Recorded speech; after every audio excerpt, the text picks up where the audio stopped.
WandaVision is now streaming on Disney Plus. All 9 episodes have now finished airing on a week by week basis. The ninth episode just aired a little while ago. I'm very excited to finally talk to you guys about this season because there's a lot to discuss. And before I go on, there are going to be some spoilers in this review. You have been warned. In fact, there's going to be spoilers pretty much throughout it. When we get to episode 9, I'll give another spoiler warning before I talk about that because I don't want to ruin that just in case people are still watching, people were not awake at 3 in the morning for it. Without further ado, here we go. WandaVision is the first piece of anything from the Marvel Cinematic Universe in a year and a half. The last thing was Spider-Man Far From Home in 2019. There was going to be Black Widow, but then, as you all know, thanks to the pandemic, things have been delayed, and so the entire slate sort of went for a toss. WandaVision is essentially the start of the Phase 4 of the MCU. Now, this is where things get interesting because if you remember the end of Phase 3 with Endgame and Far From Home, things have ended at a very interesting spot where it's basically everything's up for grabs. All the ideas are up for grabs, and there's not a lot to do for the Avengers at the moment because there's no Thanos world-ending sort of scale scope situation at the moment. Obviously, things are being taken a little slow. WandaVision is the perfect opportunity, however, to take some time to develop till now one of the least developed characters of the MCU, that being of course Wanda. Also Vision, because their relationship and the stuff that goes on around them in the movies seems very sparse compared to what of course this show finally ends up doing. It's a great way to suddenly, have us care about these characters a lot more, because one of the criticisms that the movies get in terms of their characters is their relationship. It doesn't quite make sense and it doesn't quite fit the narrative. But since the movies did it, they have to find a way to now make you sort of like understand why this happened. Of course, the show does that, but it does so in a very interesting and in a very quirky way. The first 2 episodes essentially take place in the 50s and 60s era of television. This is represented in terms of the formatting. It's 4:3, it's in black and white. There's a laugh track that plays. The music styles match that. The opening credits for each episode are composed with the style of a different theme song. So there's that captured in it as well, that particular vibe. They really tried to honor a lot of the famous television shows that we've seen over the years. There's a reason for this, of course, as you find out much later in the season, that Wanda grew up watching a lot of television shows and she's integrated certain aspects of that into the lives that Wanda and Vision are eventually now living in Westview, which is this town in New Jersey. As the episodes progress, you see Wanda and Vision have a very happy life. Wanda is being a housewife and she's trying to set up this new home. There's a neighbor named Agnes, played by Kathryn Hahn, who she seems to be getting along with. She's trying to also become a part of the other larger group of women that are living in this town. And Vision is at work. He's trying to impress his boss, and he's also trying to basically be a magician at the same time. There's a whole routine they do. One of my favorite scenes now in the MCU is this hilarious magic routine where Vision at one point swallows a chewing gum and he starts to act all woozy because it starts affecting his internal gears. One of the best scenes of the MCU for me now. I really mean that, actually. It was really well done.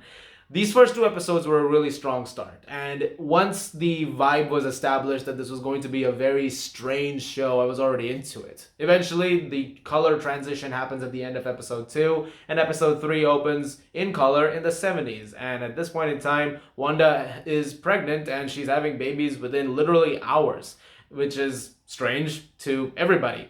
At the same point in time, one of the people living in the town, named Geraldine, is suddenly visiting Wanda, and something seems to be amiss about her. And this is where the show starts to unravel a little bit, because this is where things get very interesting, and this is where it starts to get more twisted in terms of what Wanda is doing. Throughout the show, you are always one step ahead of Wanda, in the sense that you know this isn't real. To those people who've seen the MCU up till now, and saw Infinity War, which I'm sure everybody did, you know that Vision is dead. You know that this is not real. You know that the Vision that you're seeing right now is a construct that has been created by Wanda in this reality. So you're waiting for the other shoe to drop. And you know that at some point in time, Vision in this show is going to realize that he's not really real. He is a figment created because eventually that idea of grief and what Wanda is going through is going to hit. Wanda has lived a hard life and she's witnessed a lot of terrible things, and of course, eventually, all of this is getting to her. You see aspects of this reflected, especially in episode 8, because eventually you start to see how all the decisions and all the things that have happened, from the missile strike on their house when she was a child, along with Pietro Maximoff, the Stark Industries shell, we do see that, to eventually the experiments done in Hydra, and then after that she tries to get Vision's body from SWORD, this organization that has also been existing at the same time as S.H.I.E.L.D. has, which of course we get into in episode 4. It's not until the middle of the season that we start to get some answers. Geraldine turns out to be Monica Rambeau, the daughter of Maria Rambeau, if you remember Captain Marvel, and we saw her as a young child in that, and we find out that she was one of the people who was snapped during Infinity War and Endgame, and when she comes back, Maria Rambeau is no longer with us, and so she gets into SWORD, and the director over there, this guy named Hayward, is like, hey, you should go check out this town because something's weird. And we get a lot of reunions to MCU characters over here. We meet Jimmy Woo once again, played by Randall Park. We also get, after a very long time, Darcy Lewis, played by Kat Dennings. It was really nice to see her in this. And these characters are essentially trying to figure out what Wanda is doing, or they're trying to figure out what this hex thing is around the town of Westview that the people are not being able to get in and get out of. And essentially, they figure out that Wanda is holding them hostage. This starts to play a very interesting role in terms of you and trying to understand who exactly is the hero or the villain here. And I know for a lot of people, me talking about this the way I am or trying to read into it too much feels weird, because it's like a comic book show. Why are you thinking so much about it? When it comes to comic books, a lot of the times there are such intricate storytelling. There's so much of it in that material that is worth talking about. And when a show or a movie can show that in a very wonderful way, I have to praise it. And WandaVision is maybe one of my favorite stories in the MCU. It might be my favorite. It's a brilliantly woven tale, and it's something that really I think the MCU needed, because as much as I've enjoyed everything up till now, I was hoping at Phase 4 they'd try something new, because it's like, all right, we've got 24 movies now, which are very much identical in the sense that, yes, there is, this villain and the hero stops, and all right, we've had our fun. But now I want something different. And with the ending to Endgame, there are opportunities galore. You could do anything you wanted. WandaVision is great because it sort of revels in that space between being able to do whatever you want, yet at the same time also wanting to set up things going forward, because this is a launching pad for a lot of things. Because at some point in time, you'll see something that will definitely connect to maybe Doctor Strange, the Multiverse of Madness or something like that. And I found that to be incredibly fascinating as well. And that's what I really love about the show. It manages to be its own story while also making larger connections to other things in the MCU. And it's one of the reasons why I think this show is more of what the Marvel Universe needs. It doesn't need the same stuff over and over again. It doesn't need conventions. And this also leads to some of my favorite performances in the MCU, and in some cases, some career bests from some actors.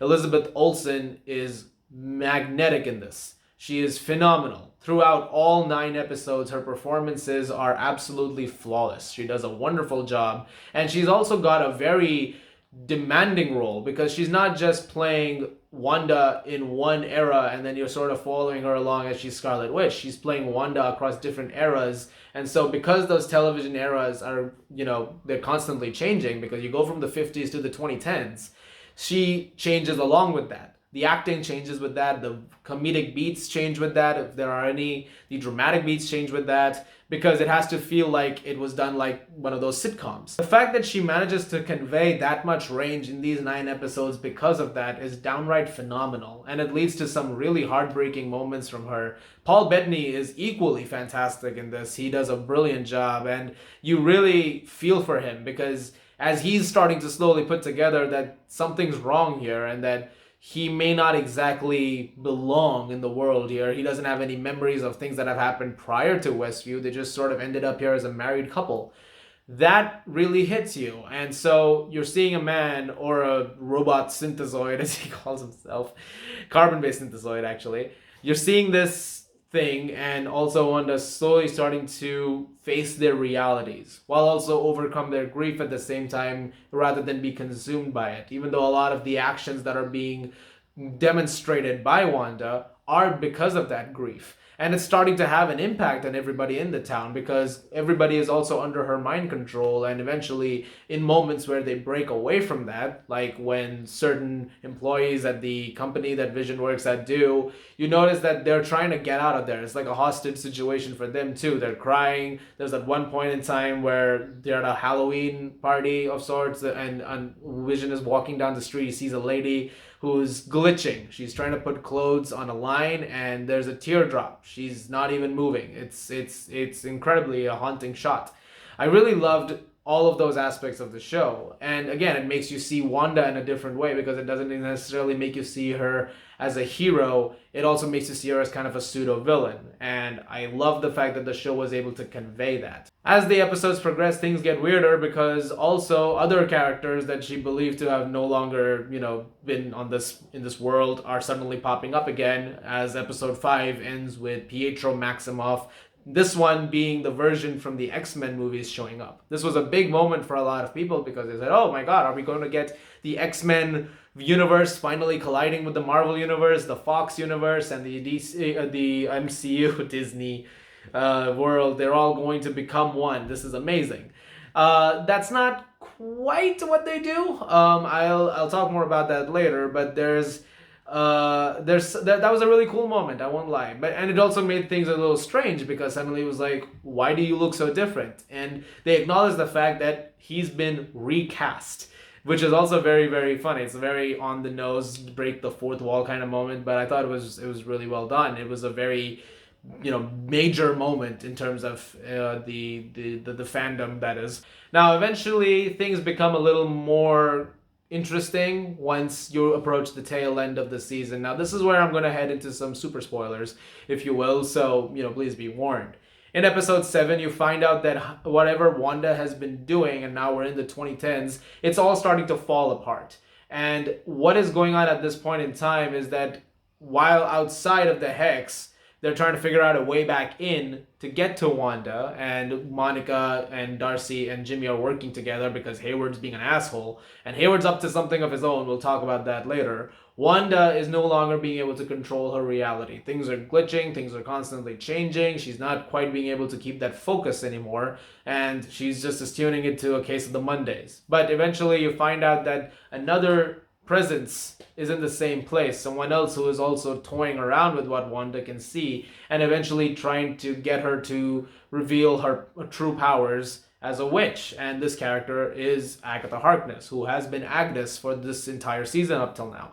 This is a fan theory that came up a long time ago because of the House of M stuff, and so this did not surprise a lot of people. People knew that there was going to be some kind of a twist like this, but still, if you weren't looking at the fan theories, this particular reveal, especially for me, I thought it was awesome. I really love what Catherine Hahn did, who is absolutely brilliant in this show, by the way. She's gleefully evil and very fun, and she does a wonderful job. I hope we get to see Agatha again someday. I really do. But eventually you find out that Agatha has been responsible for some of this thanks to the song Agatha All Along, which even topped the iTunes charts a couple of weeks ago, so that was awesome. And eventually she takes Wanda down memory lane as you see all of the things that have led to Wanda making Westview what it is. This is where the series hits ahead, and a lot of people were a little disappointed in terms of the way the series was going. Honestly, this is kind of exactly where I expected it to go. Because as much as I was appreciating the wacky weirdness of the first half of the season, which still very much exists all the way till the end of the show, I also really liked the fact that it was also making proper connections and also connecting the dots from previous things that we've seen and eventually telling a proper narrative for Wanda, making us really care about this character. Now, if you're somebody who loved Wanda before this and were hoping for her to get a lot more to do and for her to get more of the character love that other characters may have gotten in the past, including a name drop of Scarlet Witch, by the way, then you're in luck, because that's exactly what this show does. And I know I've not talked about Vision a lot, but Vision is also in here. But like I said, his arc is more about trying to figure out what the hell is going on and eventually confront Wanda about it. And while that is also very compelling, this is really Wanda's story. And eventually you see how all of these things that she's done, including the insinuation that Hayward has been making that the body was stolen from the Sword facilities, which, it's cool to see Sword, by the way. I'm just going to say it right now. It was awesome. When that insinuation was made, that's actually not what really happened. It was done so because Hayward just wanted to take out the Scarlet Witch. And so that moment where she does infiltrate Sword and she sees the Vision's body was incredibly emotional, because she essentially makes a callback to something that Vision kept saying over and over again, especially in Infinity War, which was, "I feel you." And in this case, in this moment, when Wanda sees him, his deconstructed body lying across, in parts, she says very tearfully, "I can't feel you." This episode had a lot of great lines. There was one that has, of course, made the rounds on the internet over the last week or so, which was, "What is grief if not love persevering?" Which I thought was a wonderful line, which unfortunately some people on social media thought was a stupid line, and then there was a stupid discourse on it. Look, all I'm going to say is don't buy into discourse. Also, I don't think it's worthy of discourse. I also don't think everybody has to love the show, because there's a lot of that which has been going around. People who are not enjoying it are getting attacked for it. People who are enjoying it are getting attacked for it. And stop that. Just watch the show for what it is. It's a comic book show, for Christ's sake. Now, this is my second spoiler warning to you guys. I said I'll give you one when I'm about to talk about the series finale, and here we are. So, without further ado, I'm going to talk to you about how the series ends, what it sets up. So, without further ado, here we go. So, episode 9 begins. The other Vision, which has been created by Hayward, essentially called the White Vision, has come into town. It's there to basically eliminate Wanda. The Vision that Wanda has created is fighting this version of him. Meanwhile, Wanda is trying to figure out more about Agatha Harkness, and Agatha is a witch that has existed for many, many years since the Salem witch trial days. And she's essentially trying to figure out what Wanda's power is and harness that for herself, because she wants to become a more powerful witch. But at the same time, she also thinks she takes power away from the undeserving people on the planet. But Wanda doesn't think that she's necessarily that kind of a witch. And so the battle between them ensues. And eventually things start to break apart, because the world around her, Westview, suddenly wakes up and is like, "You're holding us hostage. Please let us go." And I found that moment to be extremely tragic too, because eventually you have to cover all those bases. And eventually that moment in the show has to come where she has to say goodbye to this world. And this is the start of that. That's essentially what this episode is. It's about essentially getting a moment to say goodbye, but not necessarily to the people who live there, but more so to Vision. And one of the things that I feel like this show is trying to hone in on is exactly that, because Wanda didn't get a proper goodbye moment with Vision in Infinity War. She got that moment where she heard him say, "I love you," through like a lot of noise and Thanos just coming at her. And then she had to relive that death again. And so she's not being able to properly grieve, because there was never any such moment like that. This episode is wonderful that way, because it ends with a very emotional moment between Wanda and Vision as the thing is completely deconstructing. And I love this scene where they're talking and Wanda's turning off all the lights and Vision turns one on, and he's like, "I've heard it's not good to say goodbye in the dark." And I thought that's, oh man.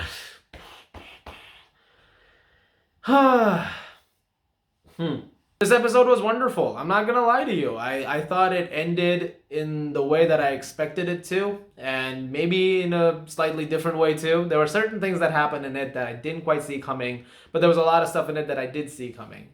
And I really loved the post-credits scenes too. We got to see a Skrull who comes and sees Monica and is like, "Oh, I've been sent by an old friend of your mom's and he wants to see you up there." And I was like, "Yeah, I can guess who that is, thanks to the ending of Far From Home."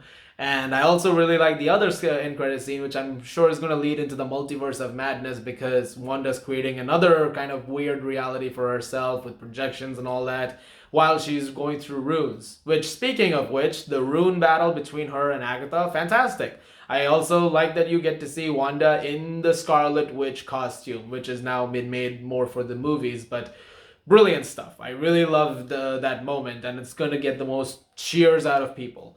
WandaVision is a show that tackles a lot of different themes. Is it always perfect? No, there are definitely hiccups along the way. Not every episode is as strong as the other one. There are moments of exposition that are laden throughout it. There were moments where it got a little too muddled, and it sort of corrected course eventually, but sometimes it lost certain aspects of it. Sometimes it made way for certain others. So there were definitely some moments of ups and downs throughout the entire season, and sometimes I wish it could have gone a little further into certain themes and into certain moments. But overall, WandaVision is a show that I really, really enjoyed, and I cannot wait to see it again. I'm actually thinking, I think a second viewing might actually help this show, but overall, I thought it was fantastic. And I'm going to give WandaVision an A-. Guys, thank you very much for watching. Look forward to more reviews very soon. As always, if you like this, please do subscribe. I'll see you guys at the movies.